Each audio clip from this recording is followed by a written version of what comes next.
자, 한국은행이 생각하고 있는 금융안정 상황 어떤 수준인지를 여러분께 말씀드릴게요. 지금은 한국은행이 진단한 금융안정 상황, 금융불안 여부를 진단한 바가 있거든요. 얼마 전에. 그래서 그 진단한 바에 해당하는 자료를 가지고 여러분께 한국은행은 지금 한국의 금융 상황을 어떻게 어, 진단하고 있는지 조금 이제 좀 짧게라도 집중적으로 좀 말씀드려보도록 하겠습니다. 먼저 부동산 시장을 진단해요. 주택 가격이 어떻게 되고 있다? 많이 떨어지고 있다. 여전히 마이너스를 기록하고 있다. 전국적으로 집값은 떨어지고 있다.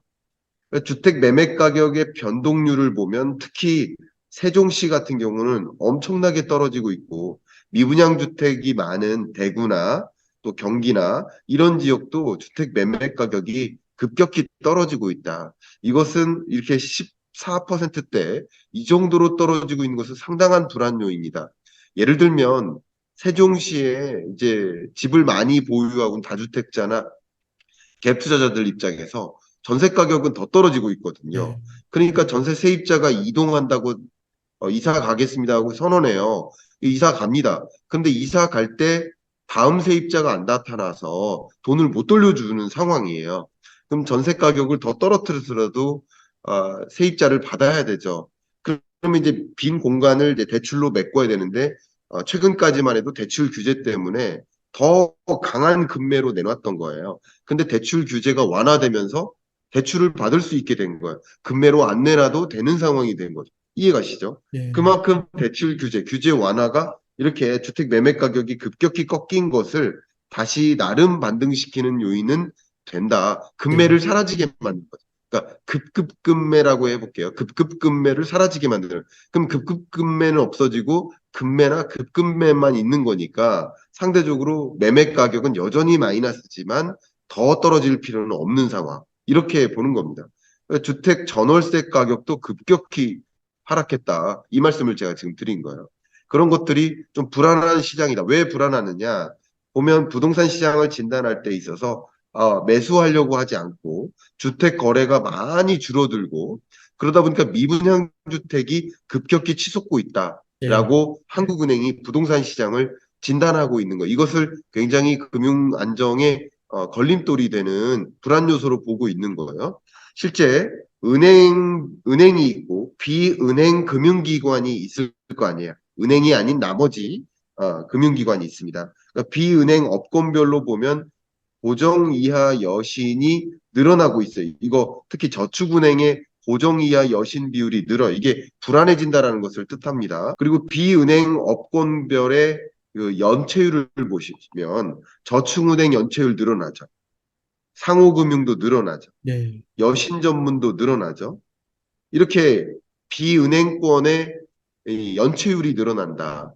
연체가 3개월 이상 되면 한 달 정도 원리금을 안 갚으면 연체라고 하는데 3달 이상 연속으로 연체를 하면 그걸 부실이라고 해요. 어, 그러니까 이 총 자산, 이 비은행 금융기관의 총 자산 순이익률도 떨어져요.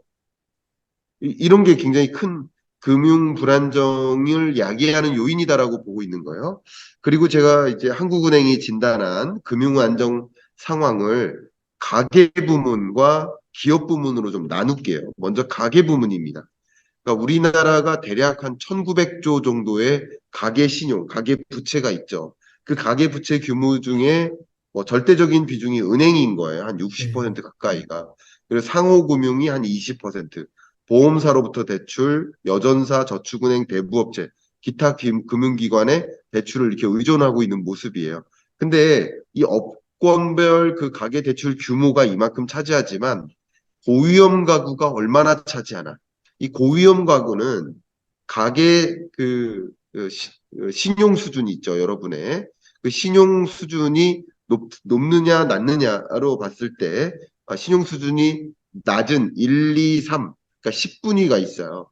10분위 중에 아래 등급, 신용 등급, 하위 등급, 1, 2, 3등급, 이거나 혹은 동시에 저소득계층, 이거나 이렇게 그 고위험군을 분석하는 그 기준이 있습니다. 그래서 보통은 저소득계층이면서 10분위 중에 하위 3분위, 1, 2, 3분위 굳이 따지면 하위 30% 소득 근로자 이들을 이제 저소득계층이라고 하고 그리고 신용등급이 낮은 계층 이게 맞물릴 경우 이제 고위험 가구라고 보통 표현을 하고 있고요. 또 고위험 가구의 기준이 여러 가지가 있는데 예를 들어서 부채 규모가 자산 규모를 초과해 버린 경우 이거 위험하잖아요. 이런 네. 걸 고위험 가구라고 보통 표현해요.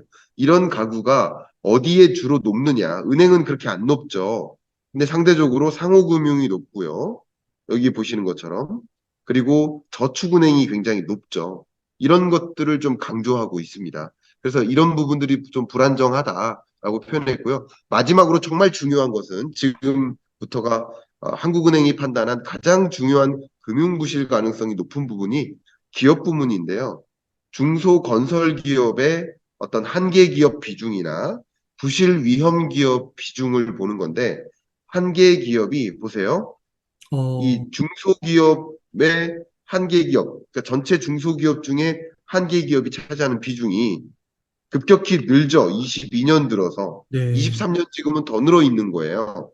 대기업도 늘고 있지만 중소기업이 늘어요. 중소기업 중에 수도권 중소기업과 지방 중소기업인데 지방 중소기업의 한계 기업이 차지하는 비중이 굉장히 높죠. 네. 16.7%나 됩니다.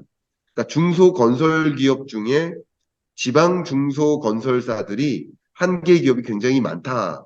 추가적인 지원이 없으면 이제 더 이상 회생이 음, 불가능하다라고 보는 기업의 성격을 한계 기업이라고 이름을 명명하는데 그런 한계 기업이 여러분 중소건설기업들, 지방 중소건설기업들의 16.7%가 지금 한계 기업이라는 거예요.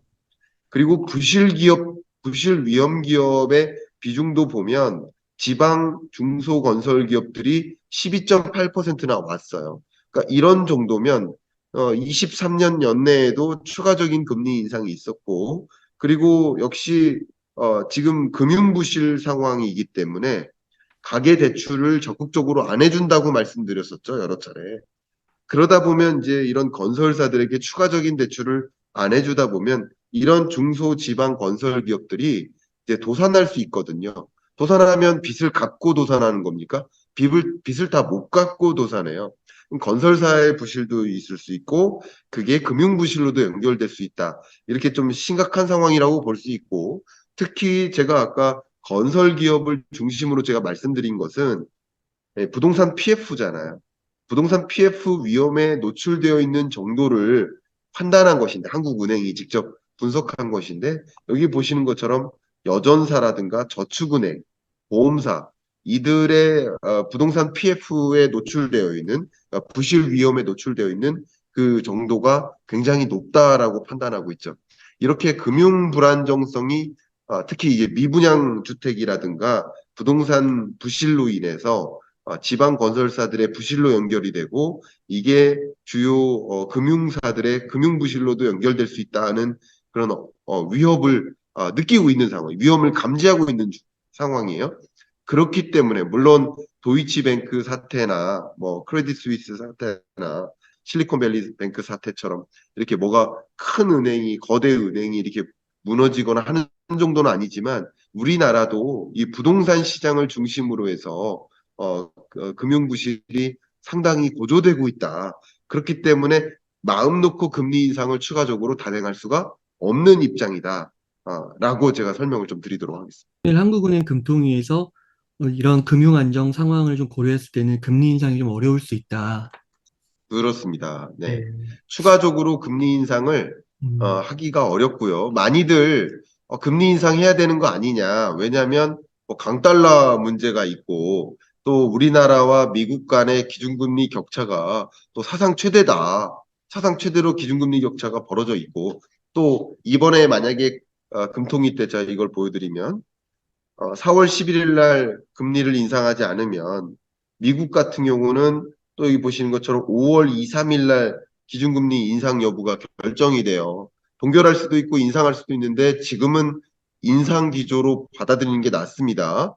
물론 동결할 수도 있어요, 미국도. 어쨌든 미국 입장에선 반반의 의사결정이 남아 있고 우리는 그로부터 또 5월 25일까지 기다려야 되는데 그럼 정말 지금도 한미 간의 기준금리 격차가 최대치이고 그때 되면 더 벌어질 수도 있는데 이거 괜찮느냐라는 그런 질문들을 정말 많이 하세요. 그러나 한국은행 입장에서는 금통위 위원들은 제가 이제 통화정책 방향 결정회 11일 날 역시 즉시 분석 바로 해드릴 예정이지만 그때도 역시 아마도 만약에 동결을 단행할 거라면 금융부실에 대한 그 경계감 그것 때문에 금리를 동결할 가능성이 높다. 그러니까 금리를 인상해야 될 이유도 100가지가 될 수 있고 인상하면 안 되는 이유도 100가지가 넘을 수도 있지만 그것을 이제 가감해 보면 동결하는 게 조금 더 낫다라고 무게중심을 두는 입장이지 않을까라고 이제 제가 금융위 위원 입장에서 제가 누가 어떻게 합니까? 그죠? 근데 금융위 입장에서 해석을 해 보려고 노력해 본다면 그런 입장이지 않을까 이런 생각을 하고 있습니다. 물가는 어쨌든 물가 상승률은 정점 찍고 많이 떨어졌다. 여러분이 체감하시는 물가는 여전히 극도로 높은 수준이다.